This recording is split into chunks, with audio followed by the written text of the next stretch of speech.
My dad works in B2B marketing. He came by my school for career day and said he was a big ROAS man. Then he told everyone how much he loved calculating his return on ad spend. My friends still laugh at me to this day. Not everyone gets B2B, but with LinkedIn, you'll be able to reach people who do. Get a $100 credit on your next ad campaign. Go to linkedin.com/results to claim your credit. That's linkedin.com/results. Terms and conditions apply. LinkedIn, the place to be, to be. Today at T-Mobile, I'm joined by a special co-anchor. What up, everybody? It's your boy, Big Snoop Deal Double G. Snoop, where can people go to find great deals? Head to T-Mobile.com and get 4 iPhone 16s with Apple Intelligence on us, plus 4 lines for $25. That's quite a deal, Snoop. And when you switch to T-Mobile, you can save versus the other big guys' comparable plans plus streaming. Respect. And we up out of here. See how you can save on wireless and streaming versus the other big guys at T-Mobile.com/switch. Apple Intelligence requires iOS 18.1 or later. Wonder-working power in the precious... Incredible as they seem, are not the results of mass hysteria.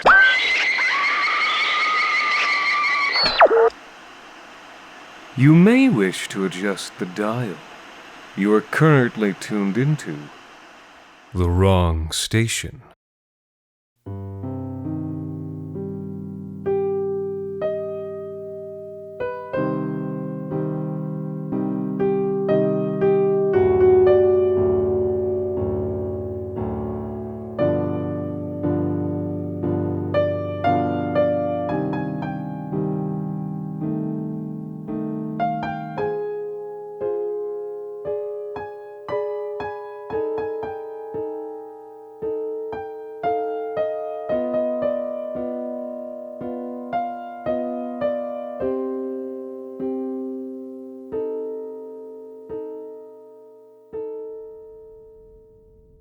Most ships kept a human-looking avatar for social calls.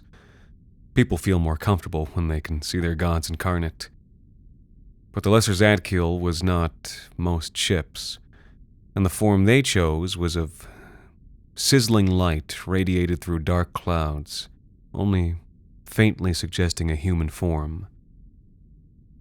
It was the 3rd day of my voyage, and having wandered the ship's limited maze of corridors and hallways a dozen times already, pining for an unrequited adolescent love, I was listless. There weren't any games on board, and the crew were all old eccentrics and silent friars. For the first time in my short, privileged life, I was left completely to my own devices, and I hated it. By the time I passed the upper hall for the 3rd time that day, and came across the ship's avatar practicing Tai Chi, I was almost out of my head. I leaned into the room to watch them practice, and there was literally nothing else to do. The avatar was framed against the wide, arched Gothic windows. Beyond them, the starry void stretched on forever. "Bored?" the ship asked. They knew I was there without turning to look. "I was just wondering," I said. "How long is this trip going to last?" The Lesser Zadkiel laughed. The sound was like lightning sizzling over distant hills. "Children of Utopia, always distracted, always expecting fresh entertainments. Oh, I'm sorry. You've come to the wrong place for that. The trip will take however long it takes." They punctuated their point with a white crane spreads wings. I had the sense I was being dismissed, but I wasn't so easily gotten rid of. The windowsills of the upper hall were wide enough to read on, so I jumped up and sat with my legs swinging in the cold vastness of interstellar space at my back. "Sleipnir," I said. It was the name of the ghost ship we were out there trying to find. "Sleipnir, I'm not sure I like it." "Your instincts serve you well," said the ship, tolerating my continued presence. "It is an evil name. Sleipnir was the 8-legged horse of Odin, but Odin was a death god. A death god with an 8-legged horse. Do you see the joke?" I shrugged. "Joke? No, not really." "When do you ride a beast with 8 legs? When 4 men bear your casket to the grave? It's the sort of grisly riddle that the Vikings lacked, but I suppose the builders of Sleipnir didn't know that. I shivered. The void was chill behind me. Many ships picked up little eccentricities, little hobbies. So would you, if you were immortal. At that moment, several kids from the graduating class of my high school were on board the party cruiser Champagne for My Real Friends. The Champagne's avatar was an actual functioning meat body that could get drunk. It looked like a husky guy with curly golden hair and never wore a shirt. The Lesser Zadkiel's hobby was a little less fun. It was an archaeologist, or an undertaker. I'd chosen the wrong way to spend my summer. So, how do you find a ship? I asked, out in all that endless space. I could feel the infinity of it on the window's other side, like a pressure, not a vacuum, against the glass. I haven't yet, said the ship. Did the Zadkiel fear space? Does a fish fear the hugeness of the sea? I don't even know for sure that there was a ship called Sleipnir. What? That threw me. You might be able to tell, but I was already regretting leaving my life behind. I was feeling like I'd been shanghaied, even though I'd practically begged for an escape from my imaginary problems. The thought that it might all turn out to be a wild goose chase made me want to claw at the walls. Then what are we doing here? The ship laughed again. They didn't have a great sense of humor, but they sure found me funny. Have a little faith, they said. We're taking a shot in the dark, but I think it's a good one. There's a little girl's diary that I found, dating back to the Second Crisis. It mentions that the girl's mother was put on a ship called Sleipnir. Sleipnir? It might not seem like much to go on, but the girl who wrote that diary was on board a ship called Grani, and we know a ship called Gulfaxi was also lost around that time. Since Grani and Gulfaxi are both divine horses from Norse mythology, I decided it makes sense to read Sleipnir as Sleipnir. Given Sleipnir's importance, it would have been the biggest of the three. Maybe up to 20,000 souls. That might seem small by the standards of today, but it would have made Sleipnir one of the biggest ships of its age.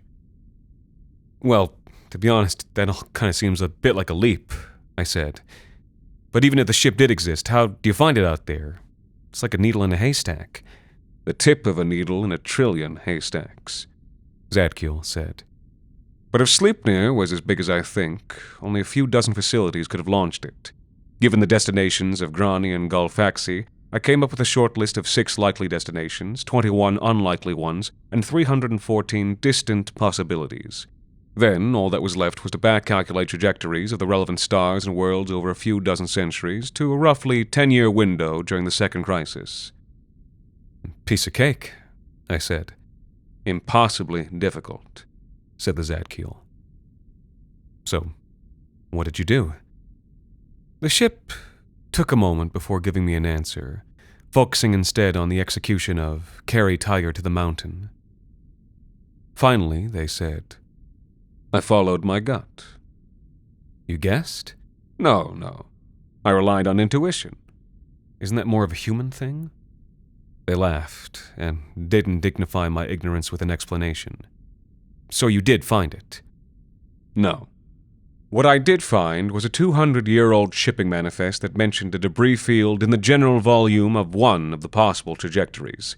Assuming the debris came from an internal explosion that knocked Sleipnir off course, I was able to plot a cone of possible new routes.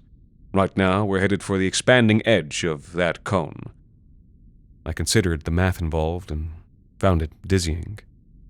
How big's the circle? Sizable, the ship admitted. We're not going to find anything, are we?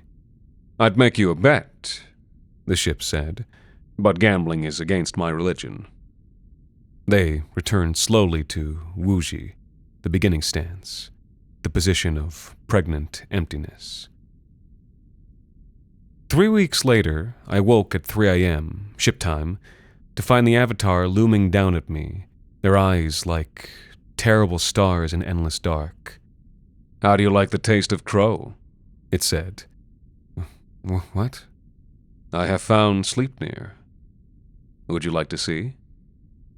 A few minutes later, groggy but dressed, I found my way to the upper hall, where the Avatar was gazing out at a set of monumental ruins, which were drifting in the dark. The ghost ship was more huge than I could have thought. Though I had flown on ships the size of continents and more, these things were built by other ships and attained the scale of nature. But it was almost impossible to imagine mortal hands had made something as cyclopean as the Sleipnir. Its immense prow was shield-like, as if someone had sawn off the corner of a moon, and behind it, the body of the ship was a city folded inward on itself into a steel drum a kilometer across.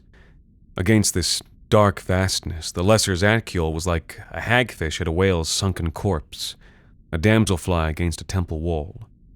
How did you find it? I asked. I was awed by the scale of the thing. The excitement was like sparkling water in my chest. I can't tell you, said the ship. You mean my little human brain couldn't understand? I mean my big machine brain can't understand. So many guesses had to be right in order for me to find her here. Statistically, it shouldn't have happened. I might almost say. The ship hesitated. What? That the Sleipnir wanted to be found. I thought of that cold and monstrous hulk waiting out there, silent in the dark.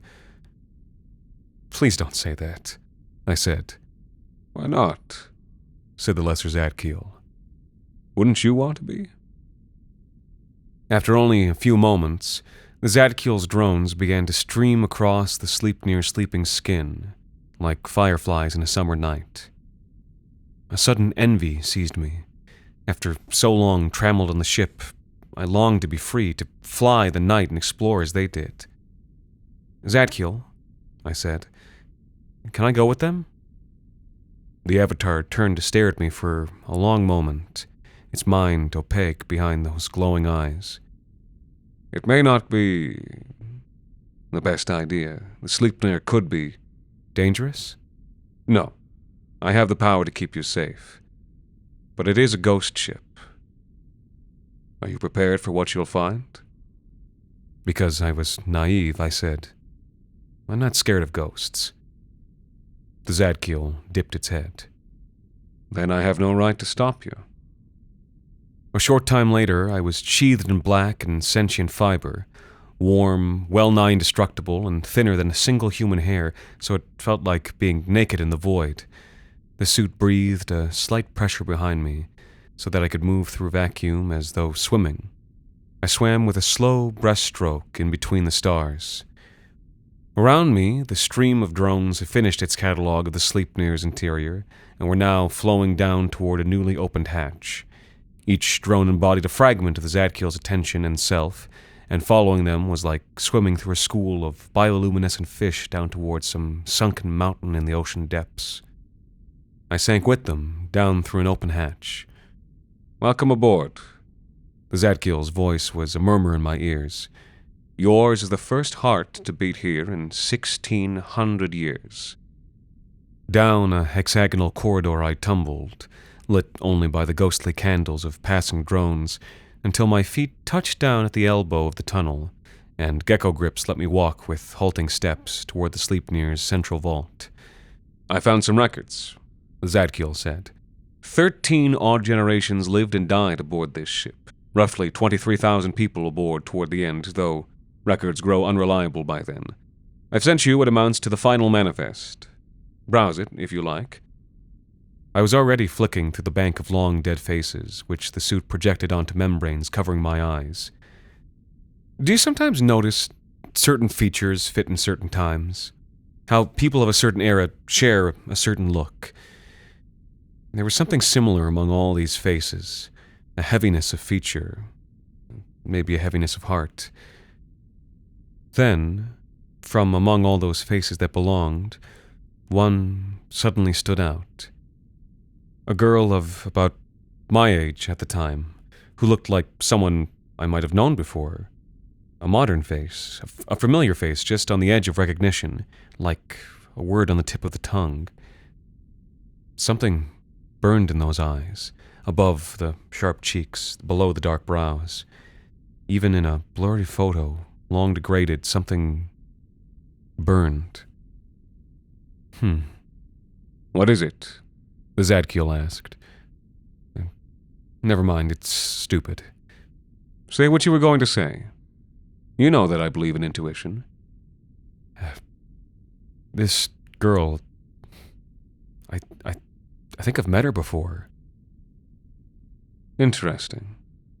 Like I said, it's stupid. Out here, said the Zadkiel, how can we make such judgments? We're in the deep, far enough from creation that the normal rules run thin. Space is infinite, and in infinity all things by definition must occur.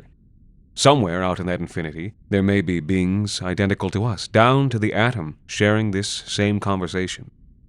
Somewhere, some version of you and she have met, perhaps.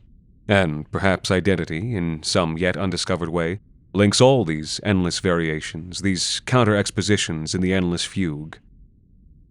Out here, we cannot help but entertain such thoughts. And when the ship said this, I wanted it to be true. It felt right, though I couldn't bring myself to believe it. You're giving me too much credit, I said.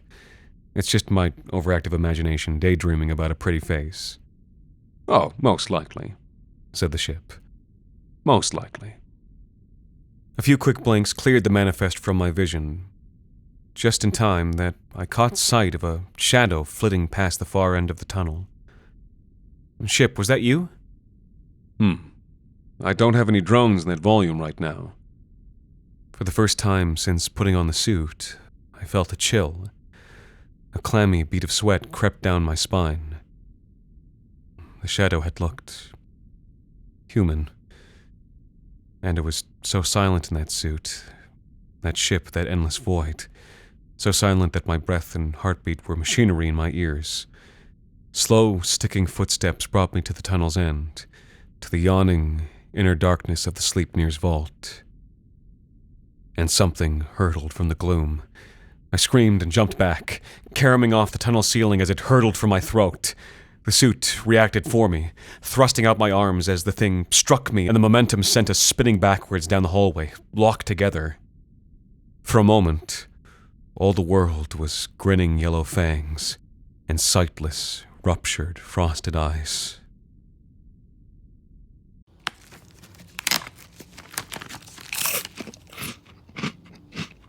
Uh-oh. The last cookie. You can get a new box of cookies in as fast as an hour with Walmart Express Delivery. Are you my guilty self-conscience? No, I'm the voice offering you promo code EXPRESS for free delivery on your first order. Hey, who ate my cookies? You mean, these cookies? Order now. Welcome to your Walmart. Promotion valid for first express delivery order. $50 minimum subject to availability. Restrictions apply. I was never really a runner. The way I see running is a gift, especially when you have stage 4 cancer. I'm Anne. I'm running the Boston Marathon, presented by Bank of America. I run for Dana-Farber Cancer Institute to give people like me a chance to thrive in life, even with cancer. Join Bank of America in helping Anne's cause. Give if you can at BofA.com/supportAnne. What would you like the power to do? References to charitable organizations is not an endorsement by Bank of America Corporation. Copyright 2025. Are you all right? Said the Lesser Zadkiel. Yeah. Yeah. I caught my breath as a slow ricochet carried me back to the tunnel floor. The corpse's cold eyes were still boring into me. It was just a ghost. I'm sorry, I thought you understood, the Zadkiel said. Among other forms of debris, there are over 20,000 bodies in the central vault. But was the ship sorry? I wasn't sure. Maybe there was a certain satisfaction in their voice. Children of utopia, they'd called us. Sheltered, naive. Up until that moment, the Sleipnir's death had been theoretical to me. But now I held it in my arms. It was real. It had happened. It was still happening. The bodies had never had the chance to fully decompose. They were newly dead forever. I studied the body. It had had time to putrefy in 0G before the vault had ruptured, freeze-drying the corpse with nightmarish effect. The body's upper half was bloated, the legs strangely shrunken. Rusty swaths of livor mortis stained the body everywhere, while green and purple blooms of rot beneath the skin were powdered blue by hoarfrost. There are no smells in a vacuum, but the scent of freeze-dried rot in my imagination was so strong I almost gagged. With a little push, I let the corpse spin slowly back into the Sleipnir's inner night. As the darkness swallowed it up, the broken fingers still reached for me, beseeching.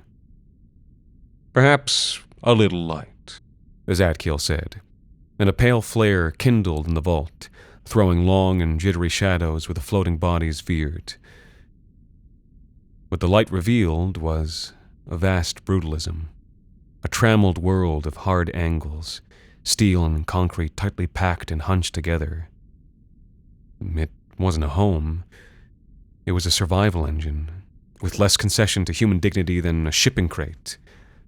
While the Sleipnir lived, the great 12-sided drum of this space would have spun for artificial gravity, and so its grim pillbox habs were stacked sideways and right side up and upside down, a surreal favela. I couldn't imagine life here, born in windowless darkness, to hurtle through darkness and die in darkness, never to see the sun or taste the unrecycled air. To be a squatter in the void, to sail indentured to die on some Croatoan island, to spend 600 years imprisoned. Why did they come? I asked the Lesser Zadkiel. Who would volunteer to live like this? Those who had to. I shook my head. What do you mean, had to? They had a choice, didn't they? I can't think of anything that would make me choose this. No? Nothing? The ship's amusement held an edge. And you, whose ancestors have lived in paradise a dozen generations, what do you know of need or domination? I do not live in paradise. Try telling that to them. To every human being ground to pulp beneath the wheel of abuse that spun for 30,000 years. I bit back a bitter reply. Who likes being told that they don't know what suffering is? But I had no good arguments to make against the ship. I could snarl and bark if I wanted, but I knew it would only be empty noise. Instead, I bit my tongue and jumped into the vault, sinking past jagged chunks of steel and gleaming shards of shattered frozen flesh. The ship went on, in a softer voice. Is there justice in nature? They asked. Or is it a manufactured good? And were these deaths, and 100 centuries of human suffering, the capital investment made for its machinery? And was it necessary, after all? Or only sufficient? The ship murmured on as I sank past grinning broken bodies and the bluish luminescence of its drones. I came at last to the city at the barrel's inner edge, where those that now floated had once lived. By then, the Zadkiel had fallen silent. I opened the manifest again, to find that the ship was filling in biographical detail in real time. Whether this was from records or physical evidence, I didn't know. But the Zadkiel worked fast. Names flew past my eyes almost faster than I could read them. Jeremiah Safford, Astrid Gustafsson. But at that moment, there was only one that I was truly interested in. The girl with the burning eyes now had a name. Moraine Mwangi Taylor. With the name came an address. When I clicked on it, an amber waypoint appeared before my eyes. I began to swim. Down among those gray habitats, the streets were thick with ghosts. Each corner that I passed, some drifting, slowly spinning figure would reveal itself from the blackness, grinning, frozen, hollow-eyed. In the silence and the strobing dark, each apparition came as a sudden shock, and each set of dead sockets peered into me, each set of dead lips laughing and giggling silently at what they saw. Again and again they revealed themselves to me, until my skin crawled and I wanted to scream into the dark. But before too long, the waypoint had led me to another hab. I paused a long moment, staring into the dark space beneath its lintel, afraid of... what? Some living dead thing waiting in the dark? Or simply afraid of finding Moraine Mwangi Taylor dead? And why? I knew she was. And yet, that sense of recognition, kinship that I had felt on first seeing her picture had stuck with me. With it had come a strange hope that she might somehow turn out to be alive. Like how you hope a character you know will die will live each time you reread their story. I stepped into the darkness. The apartment was empty, smaller than my cell aboard the Zadkiel. The final room I checked turned out to be hers. It was a teenage girl's bedroom. In the mind-destroying madness of that ghostly city, in the endless night, it was still a teenage girl's bedroom. Pillows floated in the corner. Frozen succulents and cacti hovered in a cloud of little stones around the garden on the windowsill. In that dim and blue-stained light, I could see how she had mended her dull and much-patched jumpsuits with little patterns in blue thread. Humanity amongst the inhuman. It pierced my heart. "Ship," I asked, fighting down a crack in my voice. "Are there sleep pods on the Sleipnir?" "Talking to me again?" the Lesser Zadkiel said. "There are some. Sleipnir was divided up by class, with descendants of the crew on top. In a crisis, some would be able to hibernate themselves in the aft compartments. They were, of course, to be drawn from the upper crust." So there was a chance, then. Whatever had happened to the Sleipnir, there was a chance that she'd survived, dreaming away the centuries in hibernation, like some gel-blooded briar rose in an alloy castle. And for some reason that I didn't understand, I wanted it to be true. Needed it to be true. I didn't ask Zadkiel if the pods were active. I had the story spelled out in my head already, that I would arrive in the aft compartments and find one pod still illuminated from within, somewhere that the Zadkiel had forgotten to look, and then, as life support kicked back in, she would awake, one last survivor of the Sleipnir, and she would recognize me in the same way that I had recognized her. I took to the air and soared past the dead streets, ignoring the upturned faces of the drifting, livid citizens. I didn't dare to believe that this little fantasy of mine might actually happen, but at the same time, I was drunk off of it, and wished for it to come true so badly that a part of myself was almost convinced it would. A love story. It would be an unbelievable love story, and it would make all of this mean something. "Zadkiel," I asked, "have you discovered what happened to the Sleipnir yet?" My imagination ran amok. Space madness, descent into barbarism, or some alien disease. "Yes, I have," said the ship. "It was nothing remarkable. Just the usual." "The usual? What usual?" "That they fled from Earth, but brought Earth's problems with them. That the same forces that destroyed their lives at home followed them out here." Ahead, the aft bulkhead was a great wall overlooking the fuselage city. It was a defensive last resort for the vital systems. If a meteor pierced both shield and city, it might still be stopped by the bulkhead and the ship would live, though 20,000 souls the poorer. There was a navel of amber light in the middle of that great armored darkness, and I flitted toward it at speed.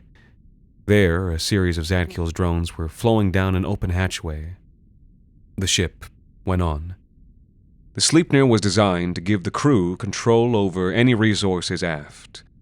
In practice, this gave them the power to tyrannize the passengers. And it seems they did. Can a machine offer a despairing shrug? I could hear the impossible gesture in the Zadkiel's voice. The crew was meant to replace itself from the population on board.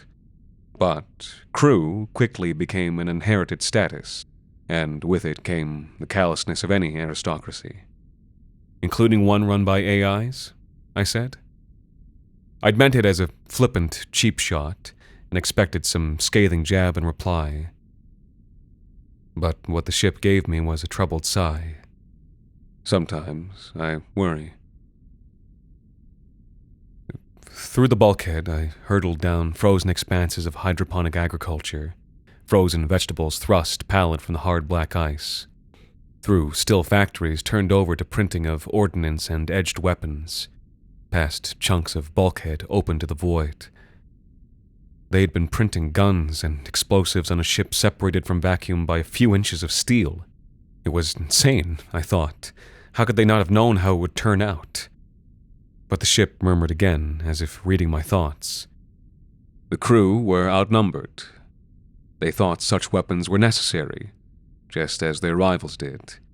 And when the air purifiers slowed, and the bomb smoke lingered on the air for years, that only made it more urgent to plant more bombs, to bring the struggle to a close.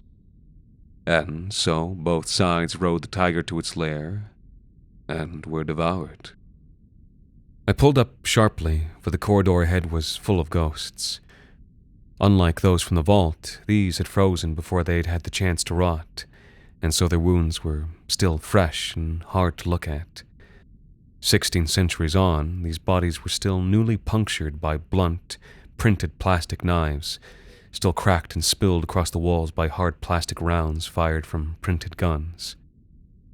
I think it's time for you to turn back. The ship's tone had darkened and darkened, and now some final discovery had wearied them beyond compare. I've made a mistake in bringing you here. You don't have to take all this in. You don't have to carry the weight of all this history.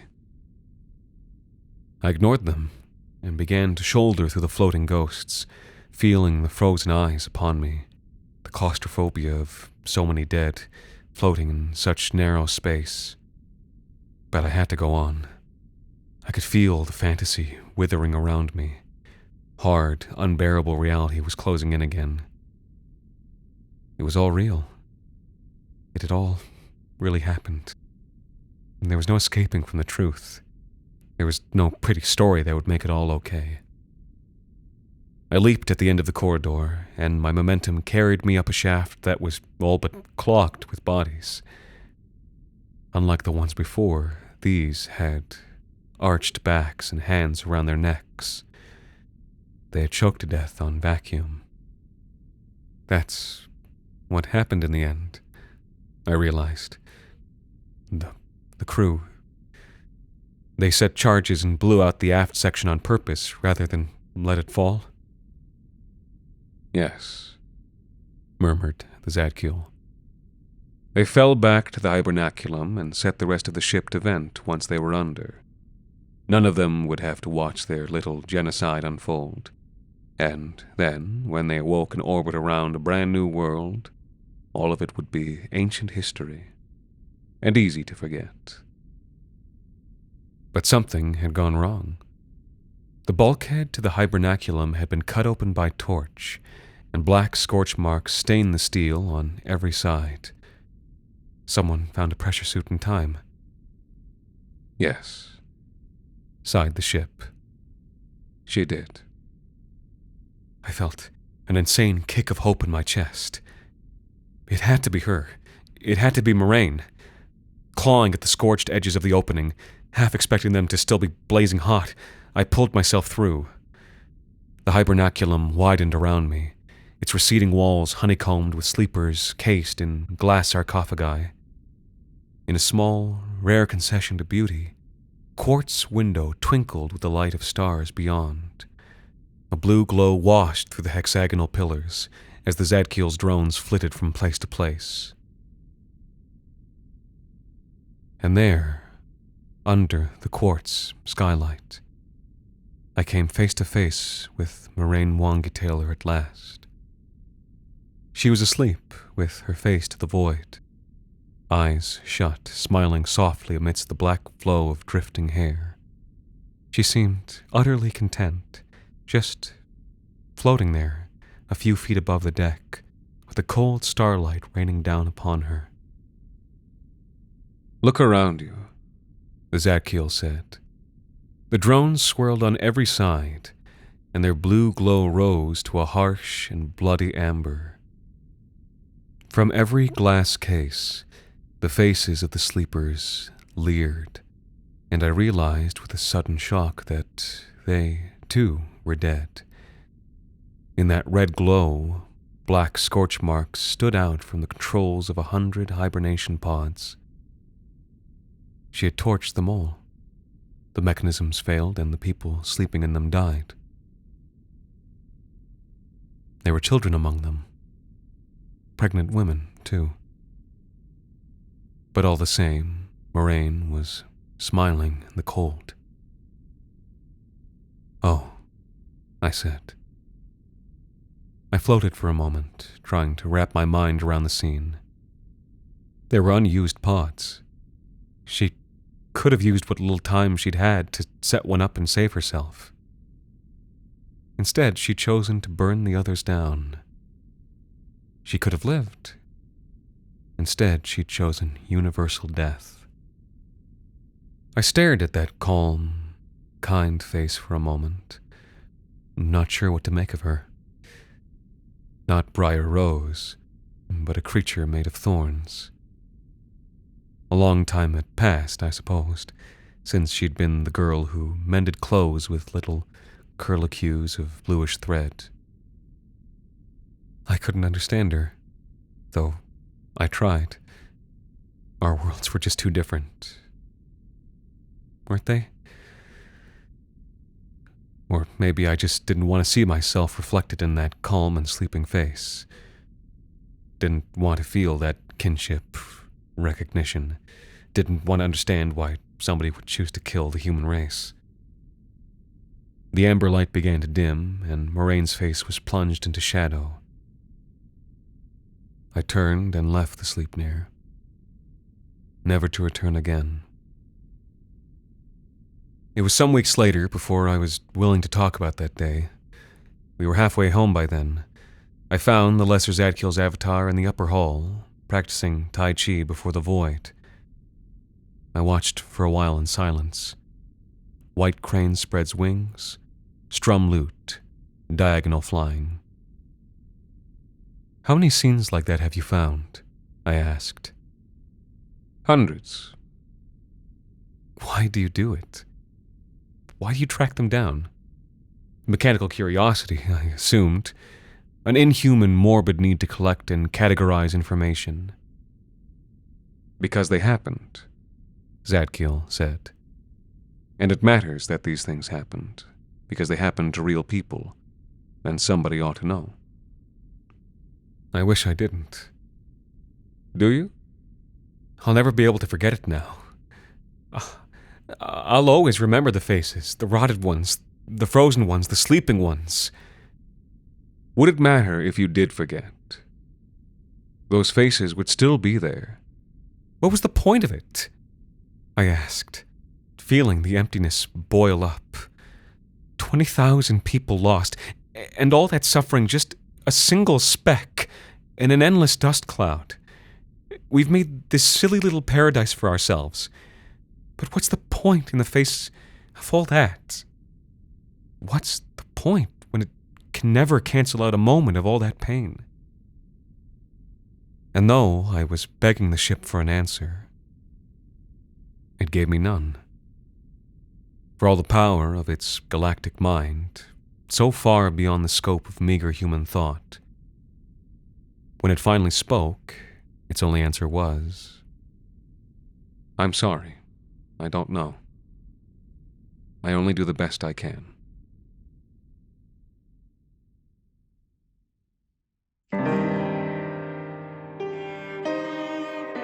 The Wrong Station is made possible with the generous support of our listeners on Patreon. Patrons can listen to The Wrong Station ad-free, as well as get access to bonus episodes, discussions, and more. This week's episode, Recording Angels, was written by Alexander Saxton and performed by Anthony Botello. Thank Thank you, and a very special thanks at that, to Jeremiah Safford and Astrid Gustafsson for helping us keep the lights, well, off. You can also support us by leaving a rating and review on iTunes, or wherever it is you listen to The Wrong Station. The Wrong Station is co-produced by Alexander Saxton, Anthony Botello, and Jacob Duarte Spiel, with music composed and performed on the piano by Ilan Citrin, and arranged for the viola and performed by Viola Schmid. You can follow The Wrong Station on Twitter, Facebook, and Instagram, and email us at thewrongstation@gmail.com. And until next time, thank you for listening.